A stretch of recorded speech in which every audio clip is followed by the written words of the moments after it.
Any hesitation, you're going to get schooled or get knocked out.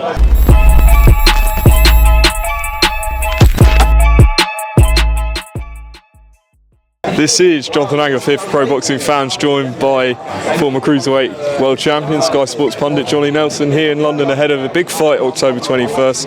Buatsi, Aziz.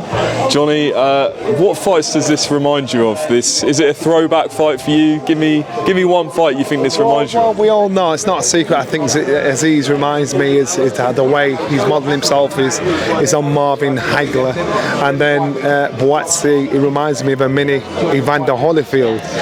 So I think it's a great clash of styles.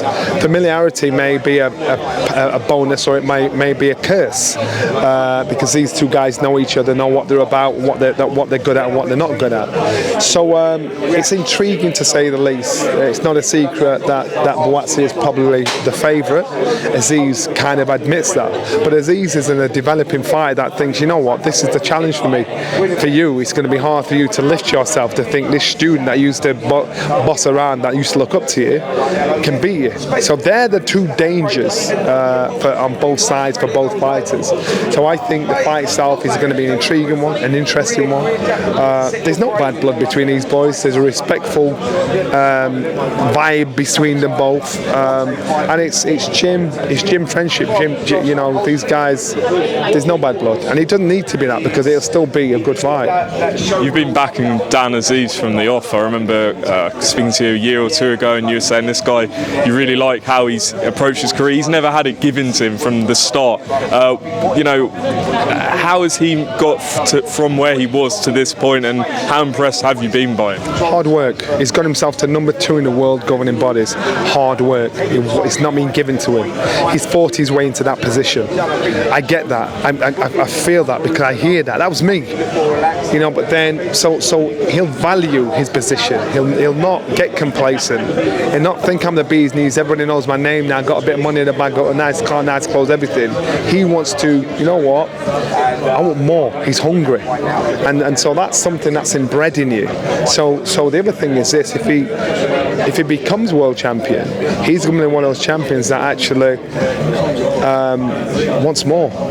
And usually what happens with a lot of fighters, when they become world champion, they lose it within 2 or 3 defences, because they believe that they become complacent, and they've always been chasing the title.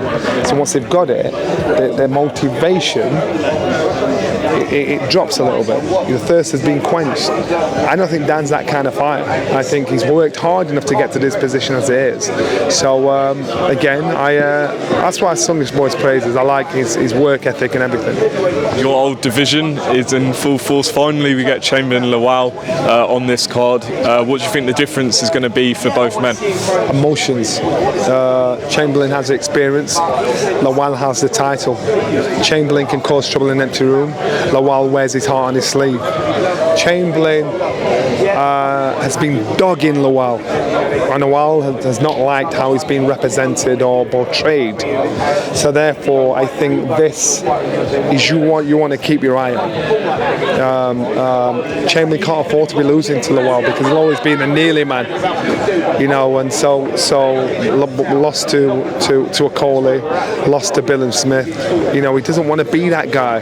He wants to be a front runner and put himself in that position. And then I just want to get your opinion on what we saw on the weekend. Anthony Joshua knocking out Robert Helenius. What did you make of his performance and the knockout?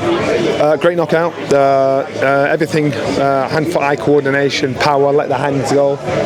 Knockout was spot on. It showed to me that Anthony Joshua, it's not disappeared, it's not gone, it's there.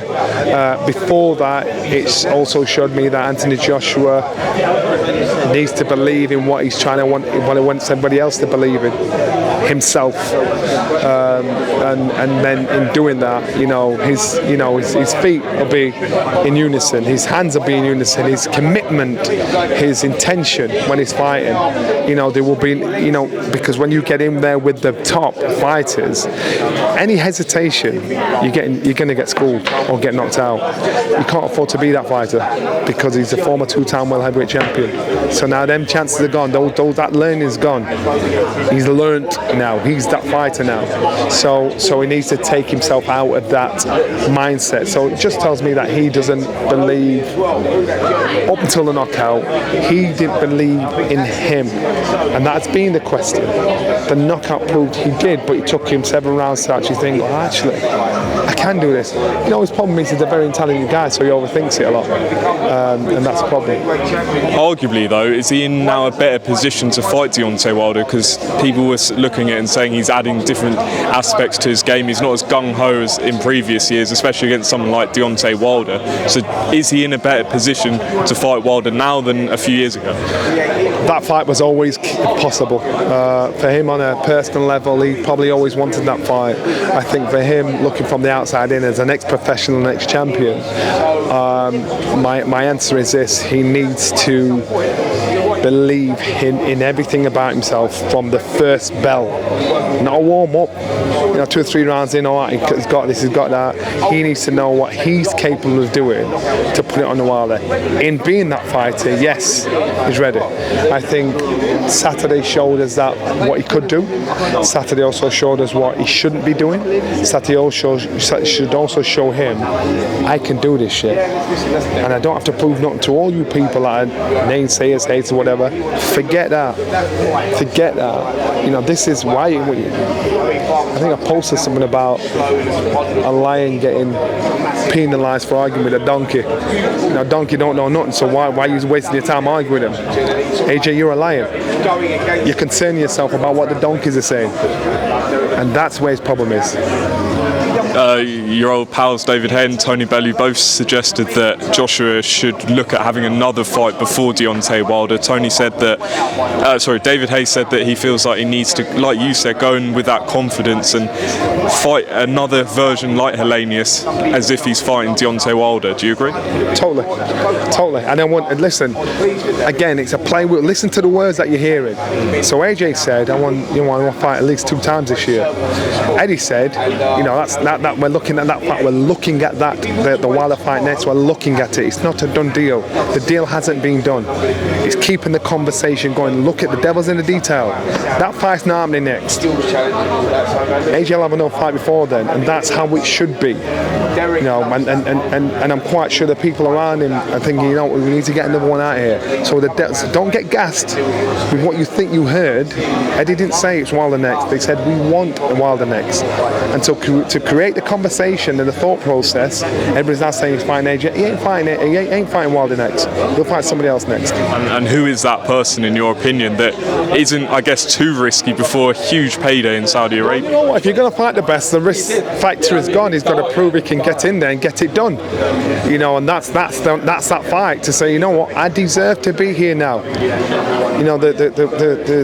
The trainer wheels are off. And this is that fight, that next fight to say, right then, conversation done. I'm ready. Johnny, I'm not going to take up any more of your time. I appreciate you giving pro boxing fans your time. Lastly, just plug yours and Spencer's new YouTube channel. I saw you post that the other day. Tell everyone where to find it and what you're doing with it. Like, subscribe, get involved. The first bell, trust me. It's nice. Me and Spencer bounce well off each other, and we're trying to get this thing out weekly. We'll say how it is. And some people, nobody's guiding me, and nobody's guiding Spencer to say what we can and can't say. And this is our insight, because we're fortunate enough to be in a position to tell you the stuff we know, to tell you the stuff you hear that isn't true or is false, and to give our opinion, because you've got 2 fighters that have done it. So like, subscribe, first bell, check it out, man.